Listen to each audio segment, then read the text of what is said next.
ride this Sunday morning, and that ride starts now.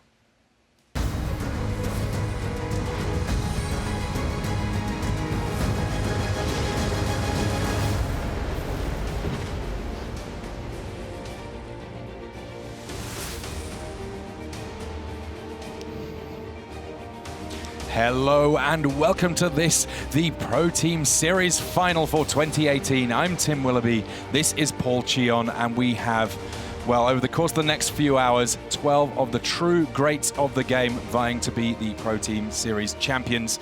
The format, appropriately I think, given it's a team series, it's all about guilds. Guilds of Ravnica, this the first chance we get to see it played at the very highest level. And these teams, they've had quite the challenge in front of them. Get new cards in front of them to build Team Sealed with that a week ago, some of them, nobody in the world outside of your office, the Wizard of the Coast office, had ever seen. A huge challenge for them. They've spent the last couple of hours building their decks. We're going to get a chance to see them playing them out very shortly indeed. Paul, you're a little excited because I know I am. Oh, absolutely. Like, finally getting to release Guilds of Ravnica into the world and seeing it actually played at the highest level. The first time you've seen it played anywhere, it's super, super exciting. And just to see what kind of the pros take on how the guilds work, what works, what doesn't, and what the best combinations are coming into this tournament. Well, I know that you guys are excited to see all that too, so let's head down to our feature match area and introduce, well, the first halves of our teams here, because we have some absolute titans of the game for you. We're going to start things off with Team Ultimate Guard. There you can see Jon Finkel. He is Johnny Magic, one of the most decorated players of all time. Then we have Andrew Cuneo and Paul Rietzl, two Hall of Famers, one team. Absolute powerhouses, one half of Team Ultimate Guard that will be facing off in this first half of the team series. We have just a huge amount of talent in this feature match area. Very excited to see what they've done with their builds, but they of course also have some very stern competition in front of them. You can see they are just centering themselves, getting ready for things, but their opponents will be the first half of Team Hareruya Latin, and leading things off from Hareruya Latin, well, there he is, the big man, the 2002 world champion, Carlos Romão. There we have Márcio Carvalho and Thiago Saporito. Big smiles for them, big energy from them. Oh, look at this. They're building the hype. All about the team spirit, Team Hareruya Latin. They have come to play, and when it comes to the power level of this team, not to be denied, you have Carlos Romão, a former world champion and just a real sort of natural player of the game. Márcio Carvalho, he has multiple Pro Tour top 8s behind him. All of these players, multiple Pro Tour top 8s behind them. They are not going to give up easily in the face of this Ultimate Guard team.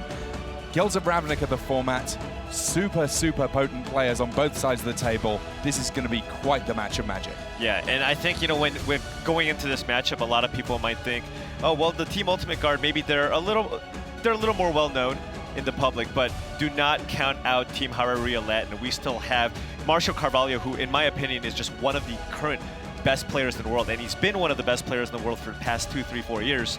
And on top of that, we have a world champion in Thiago Saporito, who's just been, putting up results time and time again over the past few years. Do not forget it was Team Hareruya Latin that got in here as the top seed. They're the ones that ended up with the most pro points this season. Ultimately, seeding not the way that we're determining who goes first in this matchup. That didn't seem like it would necessarily be super fair. The way that the matchups are going for who goes first, each team rolls a dice. Whichever team gets the higher number, it's not that whole team goes first. They get to pick 2 tables of their 3 that have the option.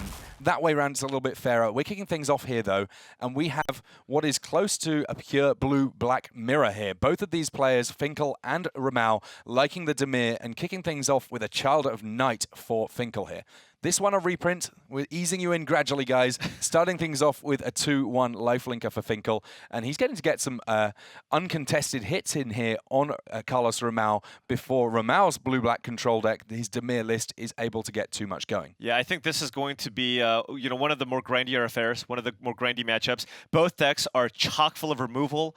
Both have access to good card draw effects. And then, both decks actually are packing bombs as well. So it'll be very curious to see, which of these players ends up going out, getting ahead here. But both decks look very, very strong. And keep in mind, this was team sealed, and oftentimes when you think of a sealed deck, you think, well, slightly weaker than your average draft deck. But in team sealed, these decks tend to look a lot more like what your typical good draft deck would look like.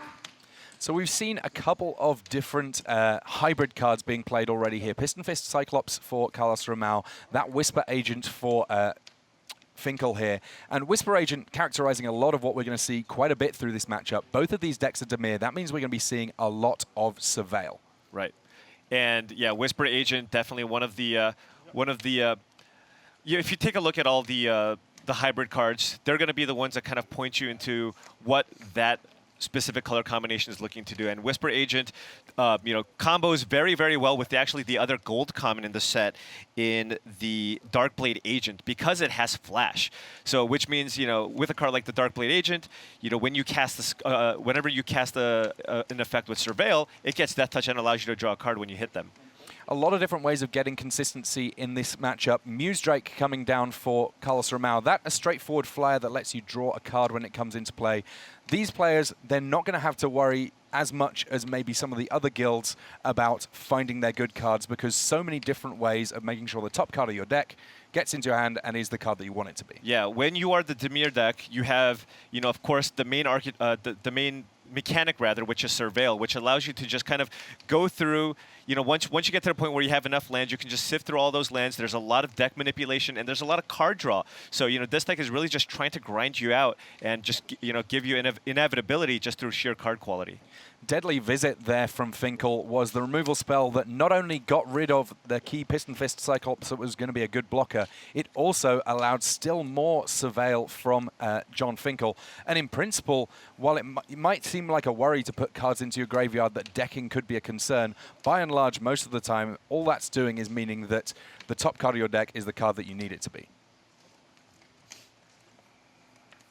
Carlos Romão here. He's got a little bit of a pause. He's got a copy of Deadly Visit to consider himself. I mean, both these players, I guess that they're both going to have to be thinking about very similar cards here as they get a sense of what guild their opponent is in.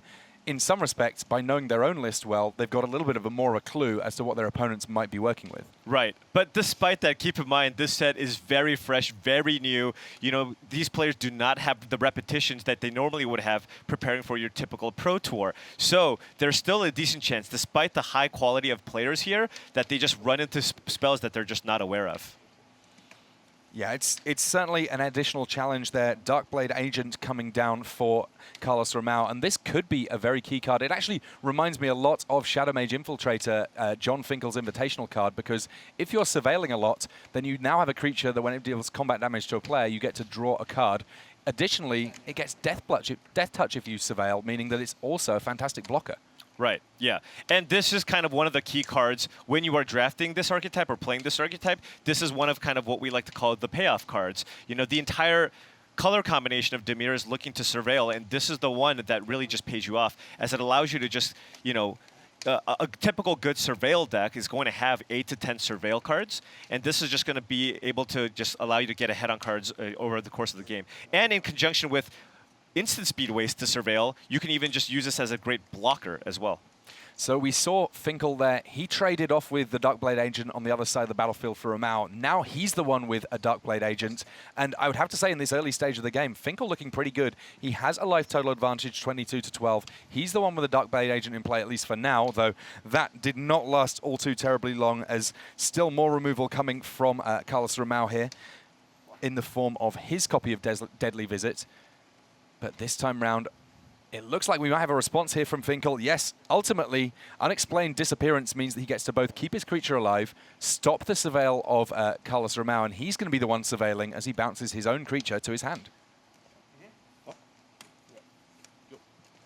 Now, Paul, in this exact matchup where you've got two Dimir decks on both sides of things, both these players surveilling, is there potential that it could actually come down to decking?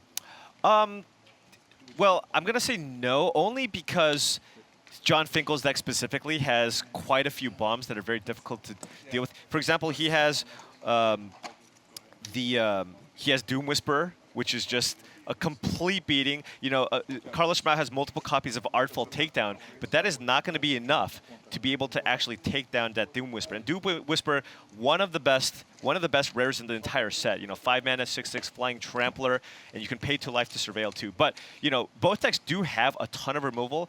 You know, if Carlos does have an answer to that Doom Whisperer, then I can see a situation where, yeah, maybe one player does deck.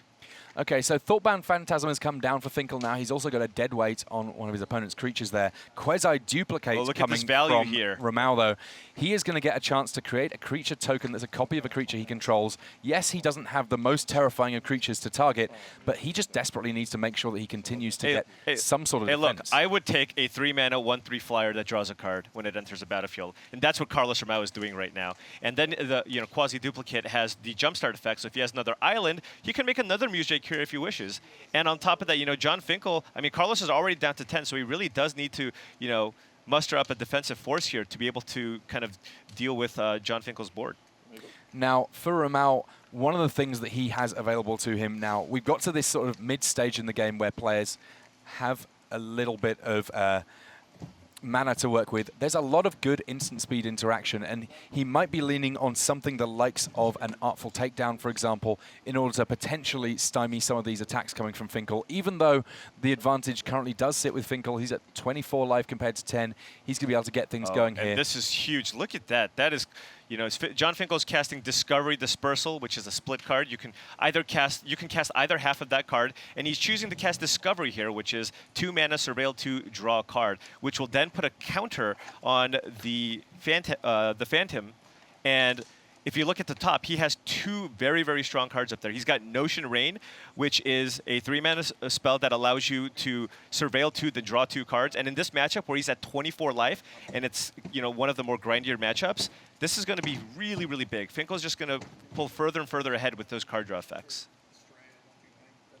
So a quick update for you, just so you know how things are going on our other tables. Andrew Cuneo, who is playing Selesnya against Márcio Carvalho's Boros list, has picked up his game 1. Paul Rietzl, playing Boros against Selesnya in the form of Saporito, also picked up his game 1. This is a fantastic start for Team Ultimate Guard here. If Finkel can get the win here in game 1, which right now he seems advantaged to do so, then this could be a fantastic start for Ultimate Guard as we see the first Artful Takedown of the game here from Carlos Romão. And look at this, a Notion Rain putting a second counter on the Thoughtbound Phantasm. One more Surveil spell, and that Thoughtbound Phantasm will be unleashed. When Thoughtbound Phantasm picks up a third +1/+1 counter, it can start attacking. Yeah, a big payoff card for Surveil, and having the 2/2 defender in some matchups very important. This matchup maybe not quite so much. The aggro decks have ended up at different places within the team, but yeah, here we have Carlos Romão kind of fighting a rearguard action here with a Murmuring Mystic. Murmuring Mystic, it doesn't matter which guilds you're playing with it. Whenever you're playing instant or sorceries, you get to make 1/1 blue illusion tokens, and all of the blue decks in Guilds of Ravnica seem to be able to lean on spells pretty heavily. Oh, absolutely. Murmuring Mystic is fantastic. And things could potentially really get out of hand here, as Carlos Romão still has that Quasi-Duplicate in his graveyard. So if he copies that Murmuring Mystic and starts stringing together some spells, he can just have a gigantic army of just flying tokens. All right, so this could be the way that Carlos Romão gets back into this game. He really does need to, because he's looking at a life total of 8 to 22. Jon Finkel here, he's just been able to continually use his mana each and every turn. We can see that he's still got a relatively big grip of cards here, and he's been able to get those key attacks in. And by being able to draw cards with his creatures, he's also been able to just gradually eke ahead in this game. And if you notice the sizing on that Murmuring Mystic, it is a 1/5, meaning that the Artful Takedowns that Jon Finkel has in his deck will not be able to deal with the Mystic that's on the battlefield. He will have to draw, you know, one of his 2 deadly visits to actually kill it.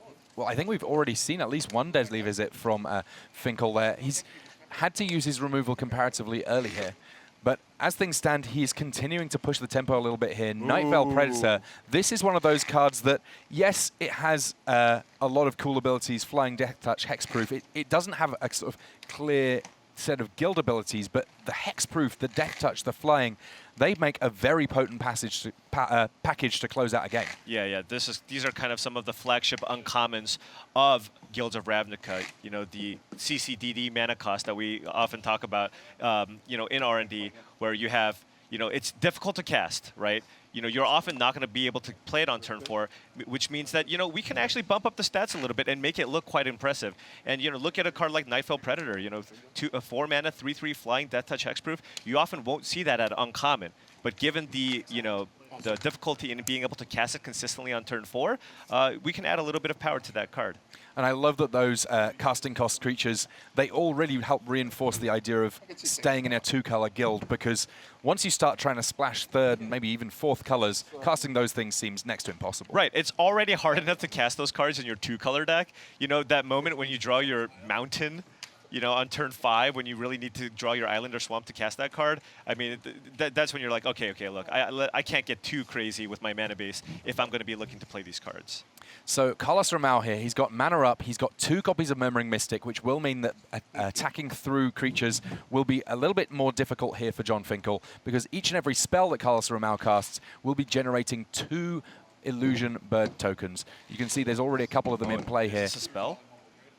It looks to be an artful takedown here coming from Carlos Romão. He's already allowed Finkel to attack here, so the tapping down of a creature is kind of clearing a path more than anything, generating 2 creatures. But this is big, so now Carlos Romão is probably going to put 4 creatures in front of the Predator there, because it is a giant hexproof creature and he wants to play around a removal spell that Jon Finkel could have, and then he probably wants to put in a decent block on the Phantasm. The Phantasm is currently sitting at 1/1, so Carlos Romão can look to put a couple of creatures in front of there as well. So now he's talking with 3/1, right? Because it's got -2 power. Oh, sorry, -2. It's got -2 power and -4 toughness, right? -2, -4. A slightly unusual set of adjustments. Kind of makes sense to me that Dimir better at killing things. They're not so worried about what's on the front end. So these huge blocks going on here from Romão. If there is a piece of interaction here from Finkel, this could obviously end up kind of poorly for Carlos, but he has to do what he can here, already very much on the back foot, and it looks like there might be an artful takedown on the other side of the battlefield as well here. So by using the artful takedown here, Jon Finkel will be able to get rid of that Murmuring Mystic. And but now Jon Finkel has no board. He basically, all he has is that Child of Night, and Carlos Romão now has swung it around. He's got a Murmuring Mystic, a Muse Drake, and a 1/1 Elemental in play, facing Jon Finkel's lone Child of Night. Now, for you guys there, those 2 cards, they are copies, so we'll try and bring up a little bit of detail as to what they do. The Muse Drake, relatively straightforward. It's just a 1-power flower at this point. It's already drawn the card. But the Murmuring Mystic, that kind of the interesting one. 1/5 creature that whenever you get to cast whenever you cast an instant or sorcery, you get to generate a 1/1 bird illusion. That's going to be the thing that, if anything turns it around for Carlos, that will achieve it. Right. You can see Márcio Carvalho looking on here. He's already lost his first game, providing a little bit of advice to Carlos, a second opinion maybe on how he plays out these next few games. You can even see kind of, Carlos also knows that he's swung this game around. He's playing a little quicker, a little more confidently. You know, he has dealt with some of, you know, Finkel's bigger threats, and you know, Jon is just kind of running out of gas. It looks like he's flooding out a bit. He's holding 2 lands in his hand. I mean, one of the things with Finkel, very, very difficult to read. Even if you're Carlos Romão, a hugely experienced player of the game, when you see Finkel with mana untapped and cards in hand, you cannot make any assumptions as to what you're going to be working with here. But Romão here, I like these attacks. I like the fact that he's trying to get in there, get a little bit going, and he's now the one with a Thoughtbound Phantasm. Right now, just a 2/2 defender, but as we've seen before, these Surveil spells, they can add up, and sooner or later, when Thoughtbound Phantasm does start attacking, it can deal a lot of damage. Absolutely. And Carlos Romão still just chugging along here with his flying creatures. He actually even is holding a Price of Fame in hand, which is one of the premium removal spells of the set. 3B instant. There you go. You see it on the screen. Destroy target creature and Surveil too. And it has the little bonus of if you target a legendary creature, cost 2 less. I love the combination of sort of flavor and function on that one. Right. Price of Fame, the more famous you are, the more the less costly it is for your opponent to pay the price on this one. So, this is the type of card that's not only just a very, very good limited card, it was also a card that we look to make. Kind of sometimes you make safeguards when you make other sets. For example, in Dominaria, we heavily pushed the Legendary theme. So, just in case the Legendary theme was a little stronger than anticipated, we wanted to give people options, a very, very good, efficient options to deal with, the kind of the Legendary theme of Dominaria. So the whole of Team Ultimate Guard there, they're conferring a little bit just to make sure that they have the right plan here. We actually see Jon Finkel just talking to one of the judges to make sure that he is going to be able to execute on whatever it is that he's working with here. Worth noting that Finkel has been able to play another copy of Darkblade Agent. He's got down a creature to be able to potentially push things through. The Darkblade Agent is very good against a lot of what the Dimir decks can have on the board in terms of blockers, given that it can gain access to Death Touch. Right. And you might see this a few more times, the players asking the judges how certain interactions work, because of course, this format is brand spanking new. I mean, the other thing that could be going on here, simply Finkel, that could be a little bit of Hollywooding there, that if he is thinking, I've not got much in hand, I just need to try and stave off some attacks from Carlos for a little while here, by asking the question to the judge, by conferring with his team, he's selling an idea, and that idea is very much that he's got some action going on there. Finkel just having to pass things back. Carlos, at the moment, lots of cards in hand, but he's not really developing things too much here. Another Piston Fist Cyclops coming down for him. That the defender that gets to start attacking once he plays spells. One way or another here, Carlos really wants to find instants and sorceries, ideally that let him surveil, so that all of his walls can start getting into the red zone, because sooner or later, Finkel, with the life total advantage, may be able to get back in this game. Another land off the top here for Jon Finkel. This a tough one for him here. Looking at his hand, 4 lands there, just the one non-land permanent there in Ritual of Soot. I'm actually surprised that he has chosen not to use it here yet, because the Ritual of Soot would actually be reasonable here. I guess he's at a pretty reasonable life total, so he does want to give Carlos the chance to be able to play additional creatures. He does have the Cyclops. He's got a 1/1 on the Munto and a Phantasm in play. And it looks like he's playing a Blood Operative here on top of that. So at this point, there might just be too many good, juicy targets for Finkel to fire off that Ritual of Soot. Now, maybe one of the things that Finkel was checking with the judges is the exact wording on Quasi-Duplicate, because depending on whether or not he is creating a token, or there are some things that make copies of cards. If it's a token, its converted mana cost, the converted mana cost of tokens can be different if it's a direct copy, or if it's just, if you make a bird token, for example, that has a converted mana cost of 0, but if you use Helm of the Host to make a copy of something, it copies all the copyable values. Right, so that Muse Drake and that Murmuring Mystic actually has a converted mana cost of 4, meaning that the Ritual of Soot would not actually be able to take them out. Yeah, it's a relatively nuanced element, but certainly something worth checking here. And absolutely, Finkel's figured it out beforehand so that he doesn't get himself in hot water. Yeah. Like you mentioned, any token is going to have a converted mana cost of 0 unless it's a direct copy. So here we go. Big attack from Carlos Romão. He actually even he uses a Deadweight to get that Child of Night out of the way to try to close out this game as quickly as possible. He even has a little bit of life gain there, being able to use his Operative, gaining 3 life before it dies off. And in principle, he can get that creature back as well. Right. But that Piston Fist Cyclops actually unable to attack, as Deadweight is not actually an instant or sorcery. Yeah, well, there we can see it. This is an enchantment that's come back. A bit of a reprint, new artwork on that one, but still doing the same old work. 1 mana, -2/-2. Very, very efficient removal for smaller creatures. And in some matchups, against, for example, a Boros deck, even 4 and 5 drops can potentially only have 2 toughness. Yeah, and also this is the type of card that's, in option and constructed. We're going to have the rotation coming very soon. Fatal Push is no longer in the format. So, oftentimes when a rotation happens, in R&D, we definitely consider what are the important interactive spells that are rotating. And we try to make sure that, every color has access to something that you lose once the rotation occurs.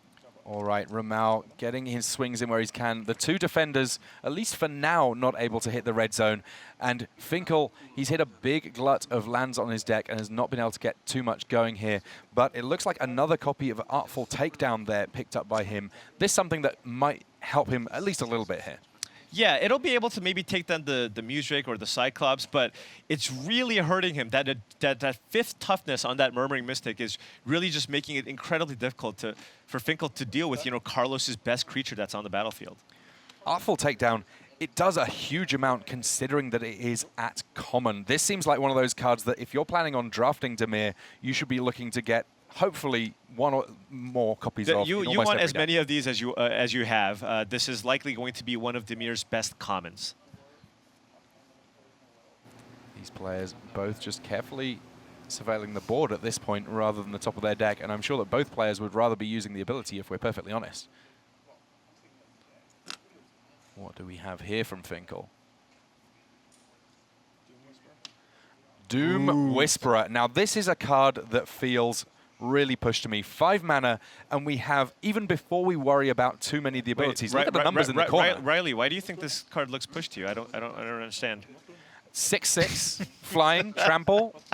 You get to pay 2 life, surveil 2. I mean, even if it was a 1/1 for 5 that said pay 2 life, surveil 2, it might be interesting. But every single element of this card, maybe not the Nightmare creature type unless you're trying to build a bit of Nightmare Tribal, but everything that's going on with Doom Whisperer, a big problem. And conveniently for Romão, he's decided that he's going to deal with this just as soon as he possibly can, and already immediately finds the removal that he needs for it to be able to make sure that I'm actually a little curious as to why Carlos Romão chose to fire off that Price of Fame end of turn. He could have actually done it on upkeep, and if he did, the Cyclops would actually be able to attack on his turn, because it looks like this is an end of turn Price of Fame. And Carlos has access to a lot of mana there. I mean, I don't think it's going to matter, given his overwhelming board presence, but well, we perhaps should he see has soon enough. Yeah, perhaps he has additional things that he wants to do on his turn.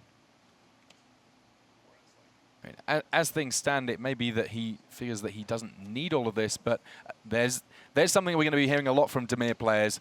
Beginning of combat, this is the time that often we're going to see Artful Takedown played. You get to tap down a creature before it can become an attacker, and then you get to also do the -2/-4 to a creature. A response on the other side of things. Interesting there. So that is an Artful Takedown from Carlos Romão. This is great. So this is still in combat. Carlos Romão is casting an Artful Takedown on his own creature to be able to trigger the Piston Cyclops to be able to attack on this turn. Lovely play, using every piece of the Buffalo there, Carlos Romão, in order to make sure that he's able to get that attack in, does not give Jon Finkel an additional turn. These players, they now have a little bit of information as to what their opponent's working with. They're going to get a chance to go to their sideboards, and we, of course, will get a chance to see a little bit more of the overall landscape of this match, because it's not just a match of Finkel and Carlos Romão. There are 3 players on each side of these things, and we're going to get a chance to see how some of them are playing out after these messages.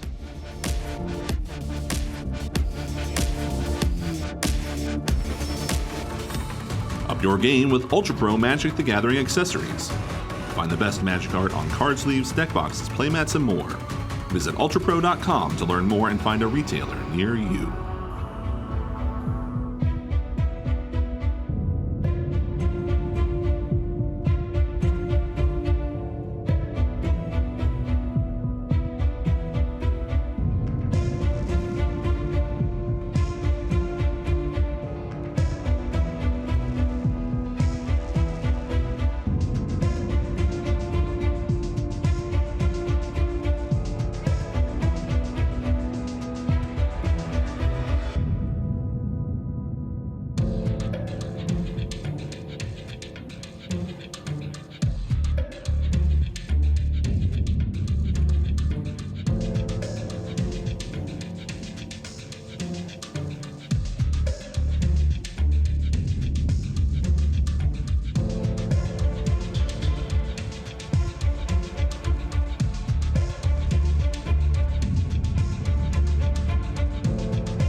Hello and welcome back to this Team Series Championship final. This is the first half of our Team Series Championship. We have the team of Jon Finkel, Andrew Cuneo and Paul Rietzl up against Carlos Romão, Márcio Carvalho and Thiago Saporito. We've already seen a tough mirror match between Jon Finkel and Carlos Romão. The first game there going to the Brazilian former world champion. We're going to get a chance to see a little bit more of some of our other matches now. It's going to be Thiago Saporito against Paul Rietzl. Now, Paul Rietzl, a player who I really associate with being one of the true greats of the game, playing aggressive beatdown strategies, most specifically red-white. We find ourselves in a format where you can do exactly that, and you know what? That's exactly what Paul Rietzl's doing. Oh, this does not come as a surprise. Paul Rietzl on the Boros archetype, looking to beat down, play some cheap creatures, mentor onto them, and finish off opponents. And on the other side, we have Thiago Saporito trying to slow down the game a little bit, but playing Selesnya, trying to play a bunch of cheap creatures and convoke out gigantic creatures like Siege Worm and the Rosemane Centaur. Yeah, the early copy of Portcullis Vine there, meaning that there is at least some sort of a blocker there, kind of a Wall of Wood plus a 0/3 with a little bit of an additional ability available to Saporito. Saporito did lose the first game, so he's going to have to fight back and win 2 on the bounce here as he casts District Guide to be able to search his library for either a basic land or a gate card, reveal it and put it into his hand. But So we talk about how much we like Skittering Surveyor and Diamond Area Draft. This card has just been one of my favorite cards just ever in Limited. District Guide kind of looks very similar to a reprint to Borderland Ranger or Civic Wayfinder, depending on when you started playing Magic. And it does the same thing, but it's actually strictly better, as it allows you to either search for a basic land or a guild gate. And Thiago Saporito actually used it to get a Selesnya guild gate. But big play there from Paul Rietzl, deafening Clarion to deal 3 damage to each creature. He got a straightforward 2-for-1 there, and those are not something that I necessarily associate with Boros day to day. He clears the board. Yes, Saporito continues to get a creature into play with Pitiless Gorgon, but the thing is that Rietzl, we've seen his hand. We know he has a lot of copies of Sky Knight Legionnaire, and that will just fly straight on over the top of a lot of the blockers that Saporito has going for his Selesnya deck. Yeah, this is more like the type of turn 3 play that you would expect from Rietzl's Boros deck. Now, the Deafening Clarion, incredibly powerful spell. Oftentimes, you don't really play it in your Boros decks because you're looking to beat down, play a lot of small creatures. But Rietzl has a nice actual combination that he has available to him. Of course, the Deafening Clarion has the mode where you can give your creatures lifelink, but he has Tajic, Legion's Edge. Now, if he plays Tajic and puts it onto the battlefield and then plays the Deafening Clarion, he can save all of his creatures from the 3 damage effect of the Deafening Clarion, as Tajic has a line of text that says, prevent all non-combat damage that will be dealt to your other creatures. Sky Knight Legionnaires all over the place here for Paul Rietzl. He's just swinging on in the air, and if we've got a straightforward race on our hands, I think that kind of has to favor the Boros player. Rietzl, he's got a lot of experience with Boros and is able to follow things up there. He's even got a Lava Coil in order to be able to deal with the remaining creature on the ground of Saporito, giving Saporito no breathing room whatsoever with the creatures that he's putting into play. So if you were thinking, why would Paul Rietzl fire off a Lava Coil there on a 2/2 ground creature that can't actually even block the Sky Knight Legionnaires? What Paul Rietzl really wanted to do there is kind of stymie Saporito's quote-unquote mana, because in Selesnya, you can use your creatures as mana sources because of the Convoke mechanic. Now, Thiago Saporito has cards like Siege Worm, that can't even be Lava Coiled, and he can convoke those into the battlefield, and that would be really difficult for Paul to deal with. So, oftentimes you want to be firing off your removal spells on Selesnya's creatures to prevent them from ramping out their giant monsters. As things stand for Saporito, sadly not able to find 2 giants a monster, but at least it's one that will be able to use his mana in future turns. Devkarin Dissident, the 2/2 for 2 with a little bit of upside there, 5 mana to give it +2/+2 until the end of turn. Quite frankly though, how many times he'll have the opportunity to do that, unclear, as we see Paul Rietzl getting in for 4 here, though notably passing with mana up rather than adding anything else to his board. Yeah, looks like Paul Rietzl has... Wow, he's got a very nice hand. He's got both Justice Strike and Inescapable Blaze. Now, I like the Blaze a lot here because this is a 6 mana burn spell. Yes, that's expensive. It seems like the sort of thing that you wouldn't always want to play in every aggressive deck. But you know what? Inescapable Blaze, it cannot be countered, not too relevant here, but it's instant speed and can deal 6 to any target. That's a huge amount of damage to be able to potentially throw at the head. when you're dealing with a Boros deck. Yeah, it's just a bigger Lava X. But sometimes it'll get the job done here. I mean, at this point, Thiago Saporito is on a 2-turn clock here, or actually a 1-turn clock. On the following turn, he can attack. Paul Rietzl can attack with the 2 Sky Knight Legionnaires, getting Thiago down to 6, and then fire off that inescapable Blaze for lethal. Now, Thiago really needs to find a reach creature or a way to deal with these Sky Knight Legionnaires, or a way to gain life so that this inescapable Blaze will not kill him. Yeah, and even just playing a creature that might be able to block there wouldn't necessarily be good enough. There's also another removal spell in hand for Rietzl. As things just firing stand, it off right here. End of turn 6 here.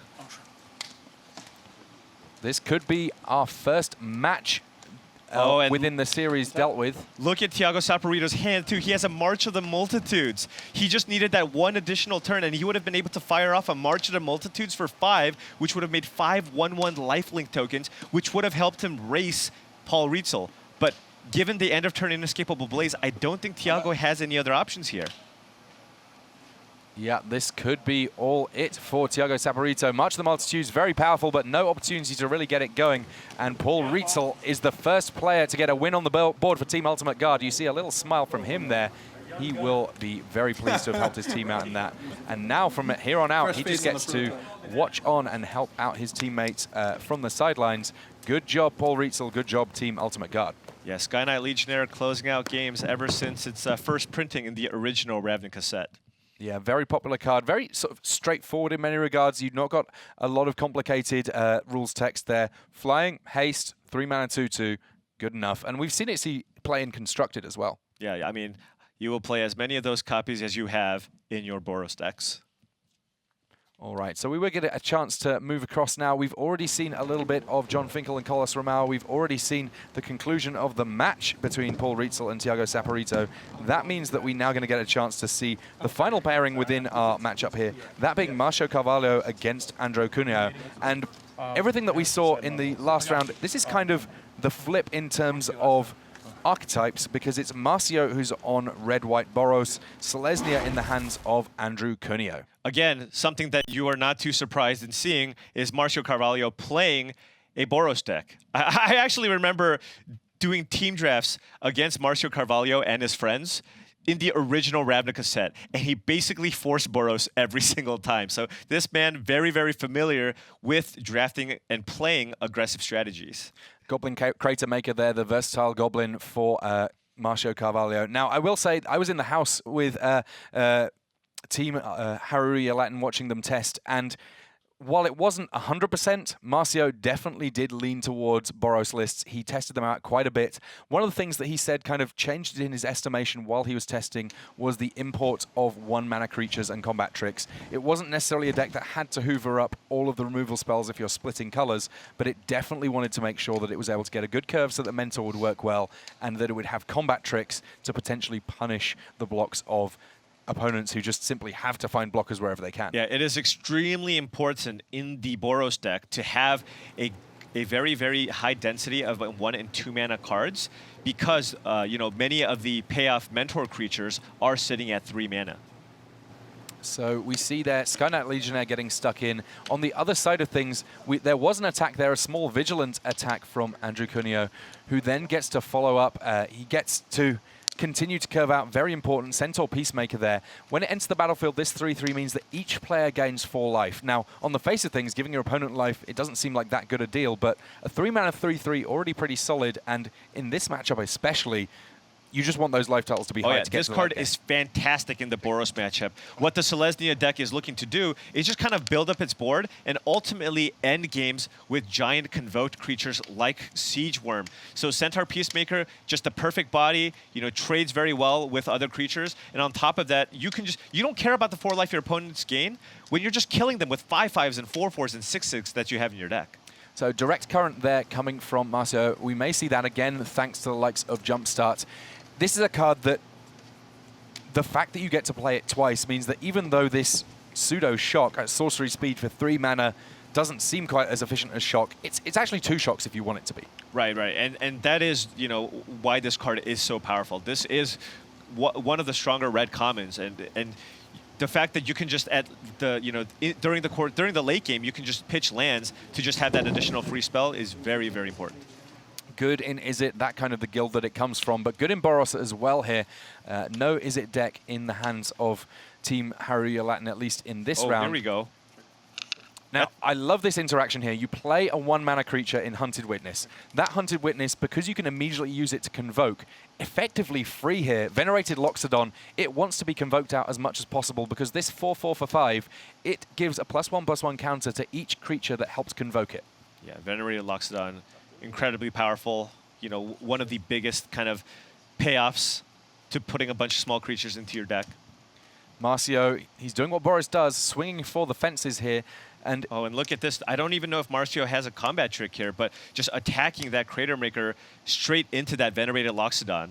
I mean, I guess that he already does have a copy of Direct Current in the graveyard, so any card in his hand is the extra 2 damage that he needs. Right, but at the same time, that would be a very unfavorable trade for Márcio, as he would spend his entire turn to get that Loxodon off the board and lose one of his creatures, effectively 2-for-1ing himself. Now, Parhelion Patrol there that got played by Márcio, the first mentor creature that we've seen from his Boros list. Quite a good one, though. Flying and Vigilance means it can keep attacking in very reliably. The one concern here for me, though, in terms of getting that mentor going, at the moment, all of his creatures have 2 power. Yeah, so that is the one thing about this. The thing is, at the end of the day, you know, a 4-mana 2/3 Flying Vigilance creature is perfectly playable. And then you just add that little text of Mentor onto it. You know, you're going to have fewer ways to kind of pump up your cards because many of your creatures have 2 power. But you can also, you know, use combat tricks. You can actually main phase cards like Sure Strike, pump up the Parhelion Patrol to put a +1/+1 counter on one of your other creatures. And Flyer is, of course, ideal to put +1/+1 counters on. We may see that soon enough as a District Guide here searches up another land for Andrew Cuneo.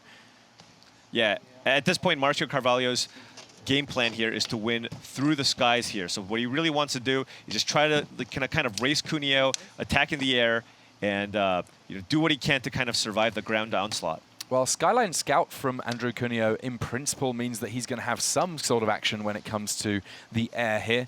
The straightforward 2-mana 2/1, not guild related at all.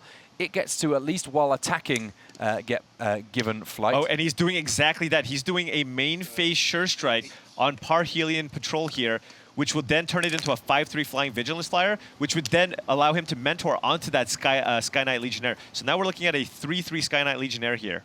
Yeah, that was an attack for 8, and suddenly Cuneo's life total, in spite of him having a big, wide board on the ground, looking in danger here. These Boros lists, they can have an incredible damage output. It can be very, very difficult to predict the exact amount of damage that they represent in future turns. And Márcio has another Sure Strike in his hand. He actually is representing lethal if Cuneo has no way to block next turn. I mean, even the copy of Direct Current in the graveyard representing 2 more damage here. A lot of different ways that this deck can find damage. Even the Intrusive Pack Beast in hand for Márcio is another way that sometimes these Boros lists are going to be able to push through damage, because that Pack Beast, it can mean that then you can deal with some key blockers before they actually become relevant. So does Andrew Cuneo have a reach creature or a removal spell for one of those flyers, or a way to get that Crater Maker off the board? Keep in mind that Patrol did have Vigilance, so he will be able to block. He can actually block 2 creatures with the. He can block with the Patrol and the Crater Maker, and then he can actually use the Crater Maker's ability to sacrifice it to deal with a 2 toughness creature as well. So it's actually going to be very difficult for Cuneo to find a lethal attack this turn. So let's take a look at Cuneo's hand and see if he actually has a way to not die this turn. Well, Loxodon Restorer, that is a way of not dying. It's not necessarily a way of getting to a winning position too easily, but it does mean that you get a little bit of life when that one comes into play. And Loxodon Restorer, as you can see up on the screen, probably a sideboarded card for this specific matchup. 6-mana 3/4 creature with Convoke. When it enters a battlefield, gain 4 life. So very, very likely that for us to see Cuneo playing this creature, and it looks like he's just trying to figure out what his best attacks are in this current board state. Yeah, at this point, as is not unusual when it comes to team tournaments, some of the decisions, they're taking a little bit longer, but this is not wasted time. This is 3 of the top minds in the entire game collectively figuring out what they want to do here, because both of Andrew Cuneo's teammates are alongside him, Jon Finkel and Paul Rietzl, just kind of backing him up in what he's doing. And I like this attack here from Cuneo. Ultimately, it's not just about staying alive for an extra turn, it's about actually finding the win. Oh, so this is actually kind of interesting.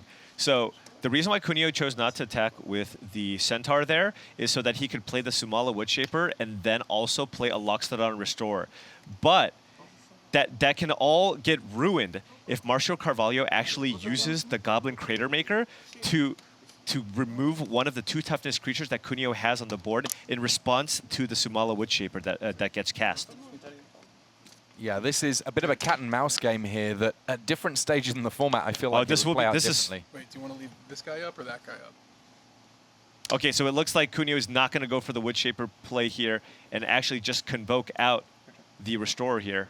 This is oh, not no, the this Restorer. is not a Restored. This is even better in a way. He had something else up his sleeve. A big flying creature there. We're able to now potentially present a real blocker for what's going on from Márcio Carvalho's side of things. It's a Flight of Equinauts, a very expensive convoke spell, but what you get for all of that convoking, all of that mana, is a big old flyer. And you know what? Big flyers have been winning games of Limited since time immemorial. 4/5 in the air there. Normally 8 mana. If you're paying 8 just with lands, that can feel like a lot. But when you've got creatures on the ground not doing too much, this is an invaluable addition to Cuneo's side of the board. But keep in mind, Márcio Carvalho still has that Sure Strike in hand. He can use the Sure Strike to get that, to basically, use that to remove the Flight of Equinauts on the battlefield. At the same time, he can actually just play an Intrusive Pack Beast this turn just to get in for 5 damage. And then on the following turn, he can use that Sure Strike to get in for lethal damage. Intrusive Pack Beast, I feel like it might end up being an important card in draft as well for these Boros lists so that they can push through the final few points of damage. As a body, it's just another creature, but it's coming into playability.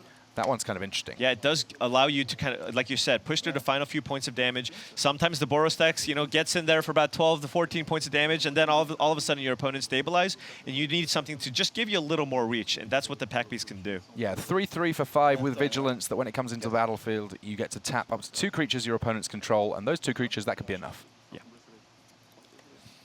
But Márcio has, again, some interesting lines here. He can just run out the Intrusive Pack Beast, tap down the Flyer, and attack, which I think is what he's going to do. But he also, of course, had that option of just attacking and using the Sure Strike to just get rid of the Equinaut. I mean, there's now no untapped creatures on the other side of the battlefield, so this is actually a swing for 7 if he wants it. He's got a Vigilant creature as well, so he'd still have 2 blockers back with that line. Yeah, that's the question. Is he going to attack with the Crater Maker here as well? I mean, Cuneo does have a giant army on the battlefield. So Carvalho has to make sure that he doesn't die on the attack pack, because keep in mind, he no longer has that option of being able to block with the Crater Maker and then take down another creature by sacrificing it to deal 2 damage. I love the amount of interaction dynamism that there is in these games.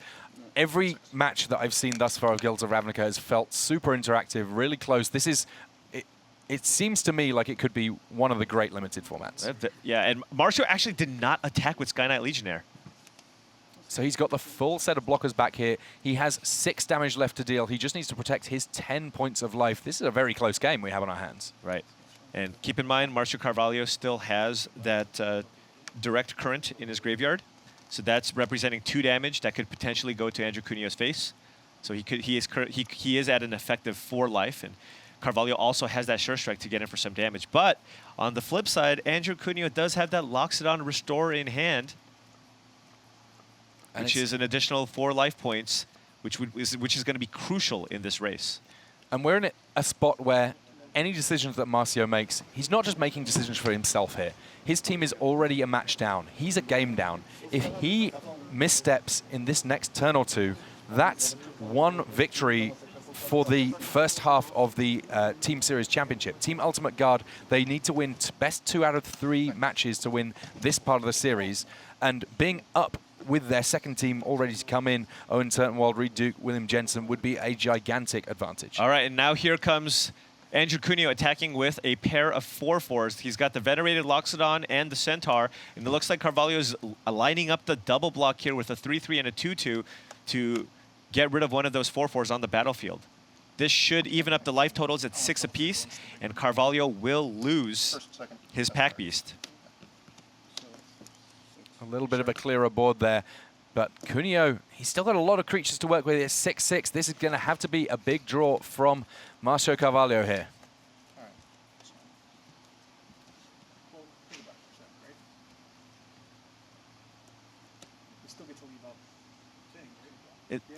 Given that Carvalho has a pair of flyers, I think Cuneo can just go ahead and play both of his creatures here.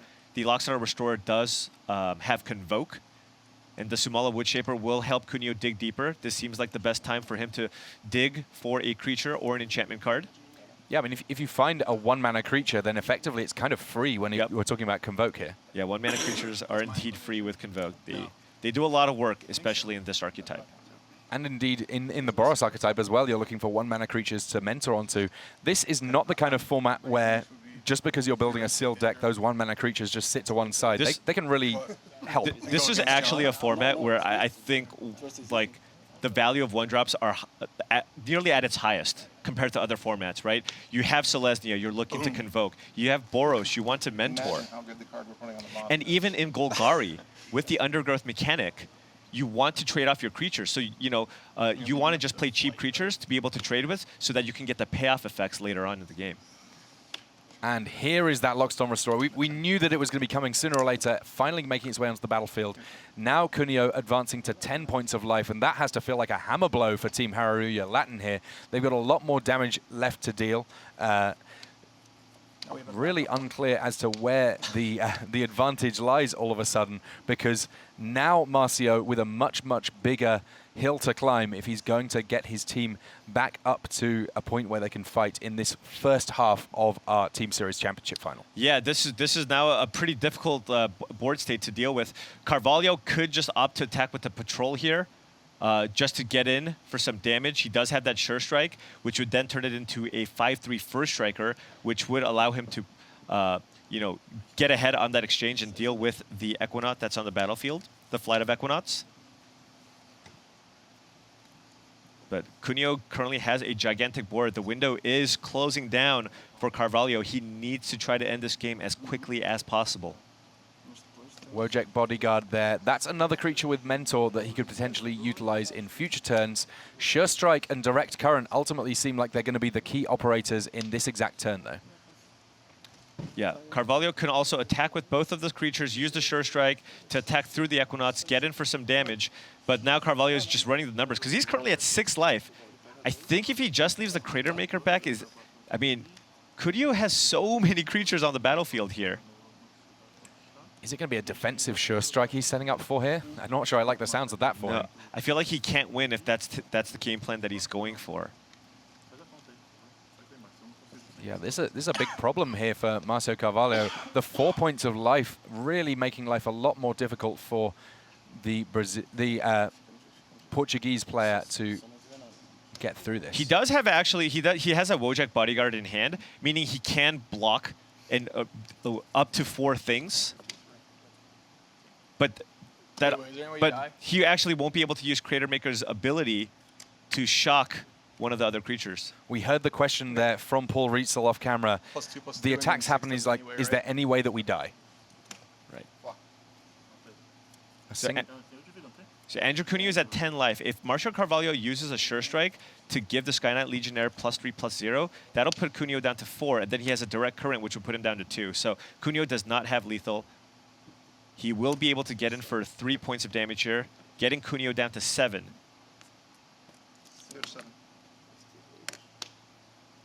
Oh, but he had, okay, so he had a land. So now he does have the ability to basically deal with 4 creatures on the battlefield. So he can use the Crater Maker to block a 4/4, then deal with one of the 2/2s. He can use the Bodyguard to block something else. So I don't think he's dead this turn. If Cuneo opts to attack with everything. Wojek Bodyguard, a very efficient body with Mentor on top, does have that drawback, though, that it can't attack or block alone. So that's one of those things that there will be occasions that feels like a very real drawback. In this sense, though, it just seems like a very efficient creature. Right. Yeah, and if the Wojek Bodyguard survives, he can actually push through an extra point of damage, as the Wojek Bodyguard has Mentor, and it's a 3/3, so he can Mentor actually onto the Parhelion Patrol. You can see that all of Team Ultimate Guard trying to figure out if there's a way that they can get through the damage they need here. They've got so many creatures overlapping on what's going on for Márcio Carvalho's side of things that it's clearly close, but 1 mana up.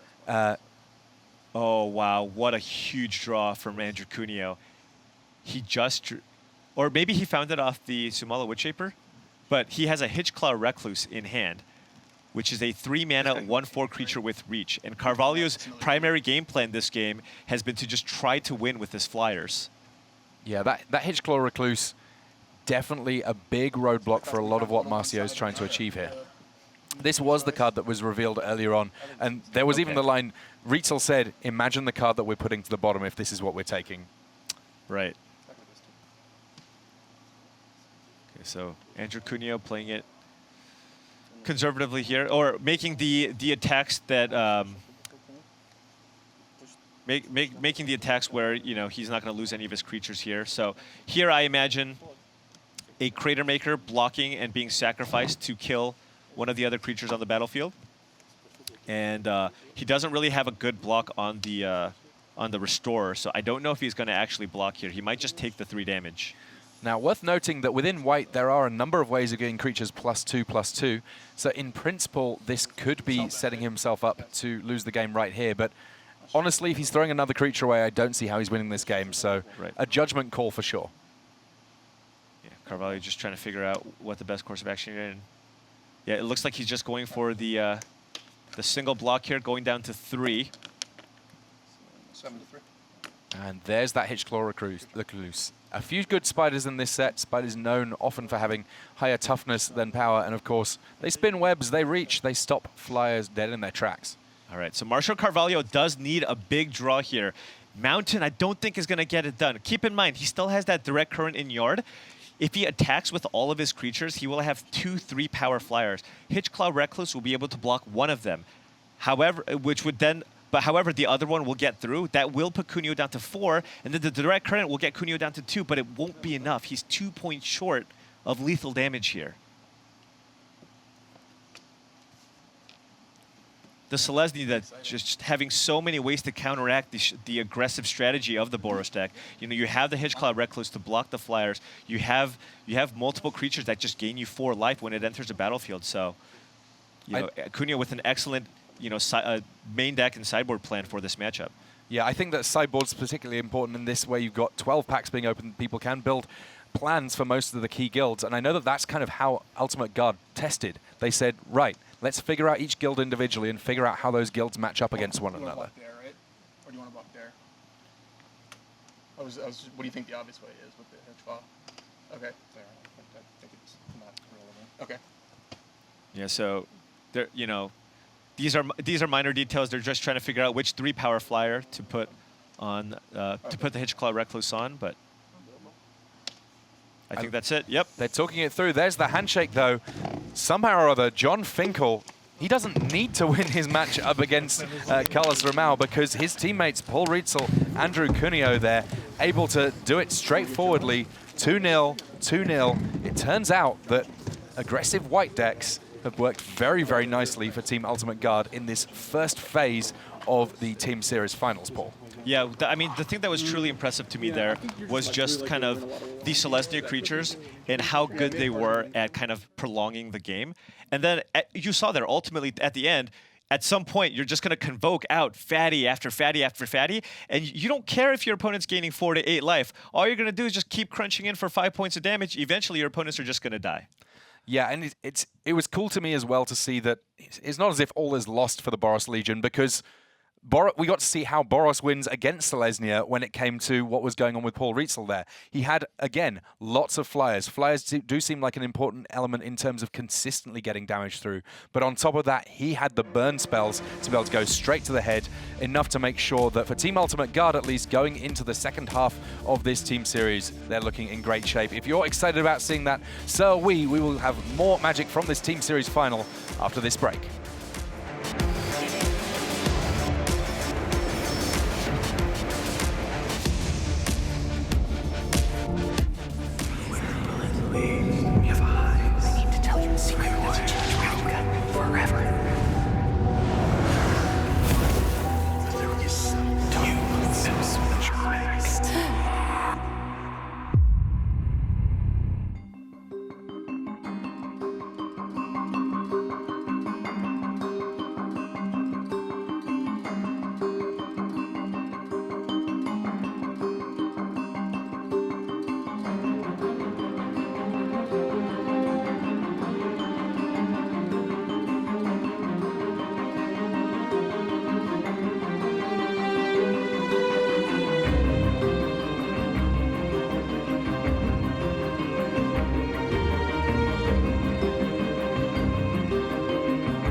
incredible. I did not expect this at all.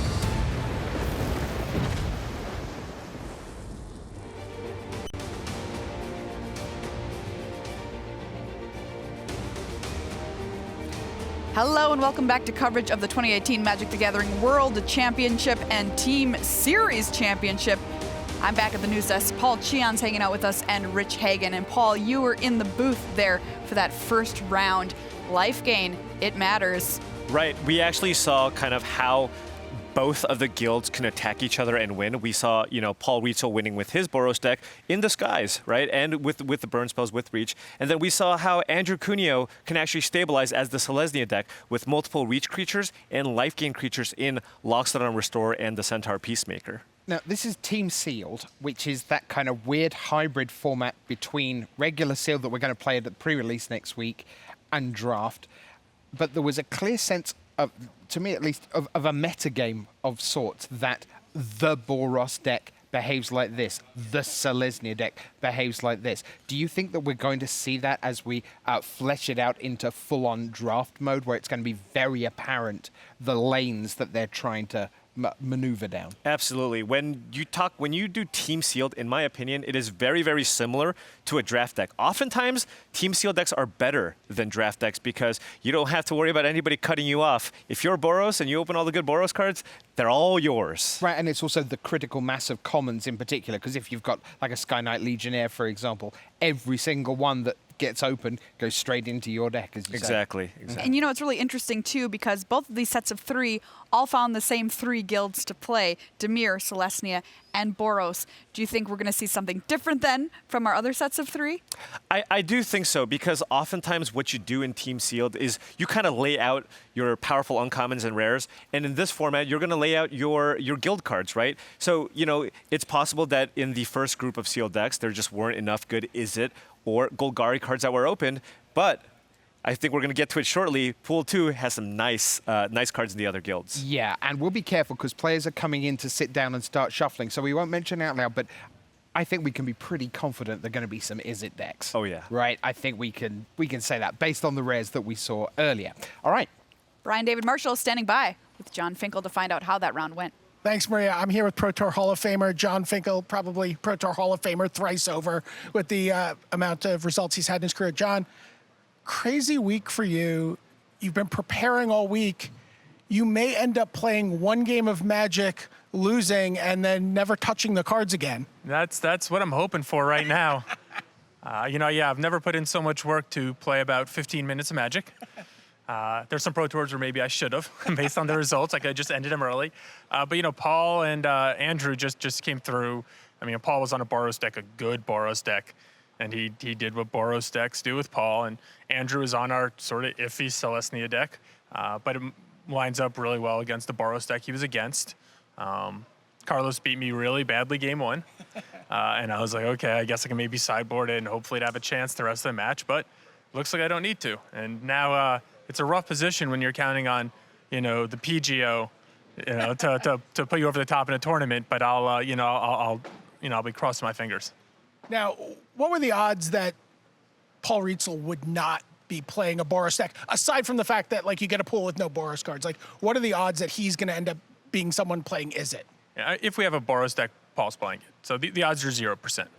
It would have to be some sort of he trips and falls on the way to the stage and he injures his Boros casting hand, and he's only physically capable of casting blue and black spells. Other than that, he was definitely going to be on Boros. Now, you're someone who's just always identified with islands. When people think about you, I think they think of blue cards. What were the chances of you not playing either Izzet or Dimir?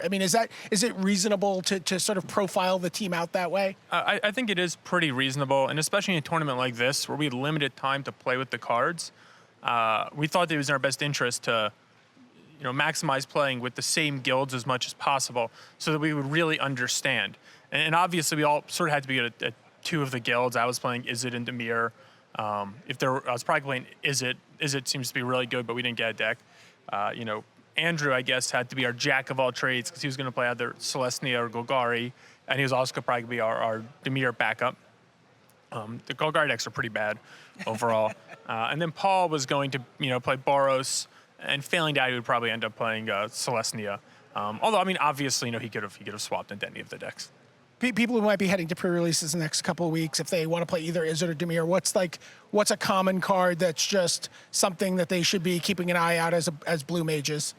I'm not sure about a common card per se, but the thing I guess that we learned early is our first pool, we had a really good 19 card Izzet deck, and sort of debating between splashing a color. And I look at all these cards, like a Shore Strike. You have, +1/+1 in haste with Jumpstart. Flying in Jumpstart. Tap their guy, they take 2 in Jumpstart. And I just threw in the last 5 cards. Like, I'm just gonna jank this up.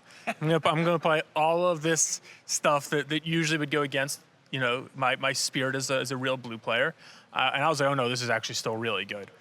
So playing like the janky Izzet deck that's just trying to go to the face, that's a real option. And with so many cards that are triggering off of the instance, even playing those kind of pretty bad looking 1-mana Jumpstart cards, I think can be certainly worthwhile, even though it's obviously not your first choice in your ideal perfect deck. Sometimes when spells matter, it doesn't matter what the spell is. Yeah, exactly. Having the Jumpstart on those cards is pretty nice. Also, Hypothesizzle kind of is pretty good with mediocre Jumpstart cards, because if you're getting to Jumpstart, that +1/+1 haste, that's great. When you're having to use a spell for it, it's not. So, and since you need to discard spells, Hypothesizzles, Jumpstart cards just in general are a little bit better. All right, John, good luck not playing another game of Magic for the rest of your time in Las Vegas. Oh, thank you very much. All right, so that's Finals 1 done. Finals 2 are on the way. Players are already seeded, so let's get to it. Of course, it is again Team Ultimate Guard against, again, Team Hareruya Latin, as it must be. And this time, Duke, Turtenwald, and Jensen go up against Pozzo, Salvato, and Berto. So let's meet the Ultimate Guard trio. We begin with Reed Duke, one of the most popular players in the modern game for sure. 481 lifetime pro points, closing in on the big 500, which is a huge milestone. Over $300,000 earned. And a long time ago now, when he made the transition from primarily a Magic Online player, hit punctuation point in his early part of the career, winning in 2011, before moving on to the paper version of the game primarily, and starting to dominate there as well. So that's Reed Duke. Let's look at our second player on Team Ultimate Guard in a moment, but Paul, a word about Reed.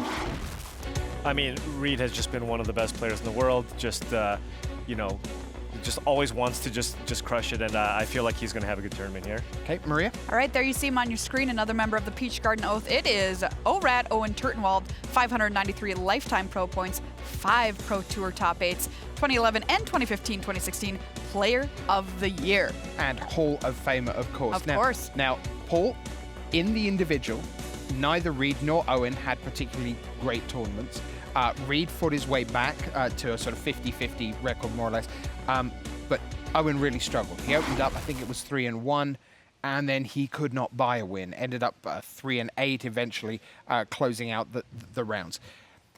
How relieved will those two be to finally be away from that incredibly tough tournament and go back to the fold where they are amongst not just friends, but such talented friends? I mean, the thing you have to realize is that, again, this is the World Championships. You're playing against the best. And, sometimes you're just not going to be able to, the tournament's just not going to go your way. He had a good start, but, this will happen. You're not going to get any freebies at the World Championships, and sometimes you're just going to run into tough matchups. Mm-hmm. But, they have a bunch of great teammates. They probably, got him hyped up, because they still have a very, very big tournament here to win. So let's look at the third member of the Peach Garden Oath, as they're called, based off a card name, the Peach Garden Oath. Reed Duke, Owen Turtenwald, and here he is, William Jensen, making his first appearance of the weekend outside the Trivia Championship yesterday. Pro Tour Hall of Famer, again over 500 lifetime pro points, closing in on $400,000. He is, for a few more hours, your reigning Magic the Gathering World Champion, which he won so memorably in Boston. So that is Team Ultimate Guard. But now, what about Hareruya Latin? Maria, let's kick it off. And who have we got in the first seat? All right, first seat is Sebastian Pazzo. Let's take a look and learn a little bit more about Sebastian, one of the youngest players that's here in the feature match area. 126 lifetime pro points, no Pro Tour top 8s yet. Grand Prix Santiago 2018, this year, champion. There's so he's in Pazzo. seat 1. Who is in seat 2? It is Luis Salvato, who of course is trying to become Player of the Year later in the year against Seth Manfield. More on that story later on. 177 lifetime pro points. The rivals of IXALAN champion is Salvato. That was his punctuation point on a tremendous season. And then, Paul, the third seat, another Pro Tour champion. It's Lucas Esper Berto, of course, the champion of Pro Tour AETHER Revolt in Dublin. And I think, Paul, like Lucas often says to me, you need to say that we have no chance because then we always win. But underneath that fun and games is the fact that I think when he did win in AETHER Revolt, we thought, okay, that was an amazing deck and an amazing run. Now let's see where he goes next. And sometimes those players who win the first time, they kind of vanish away and that was their one peak. But he really is a terrific player. Yeah, I've actually seen kind of the opposite happen a lot of the time. You know, this player just kind of comes out of relative obscurity, top 8's an event, and then just goes on a crazy heater. And, you know, that's kind of been the case for Esper too. He won that Pro Tour, and he's just been racking up win after win over the course of the last 2 seasons. Well, 2 matches out of 3 is enough to claim the round, and since the Ultimate Guard team are 1-0 up, if Duke, Turtenwald, and Jensen can triumph here, they will be the Team Series champions. Pozzo, Salvato, and Berto looking to square it all up and force a playoff. It's time for the second set of finals here from the Team Series Championship.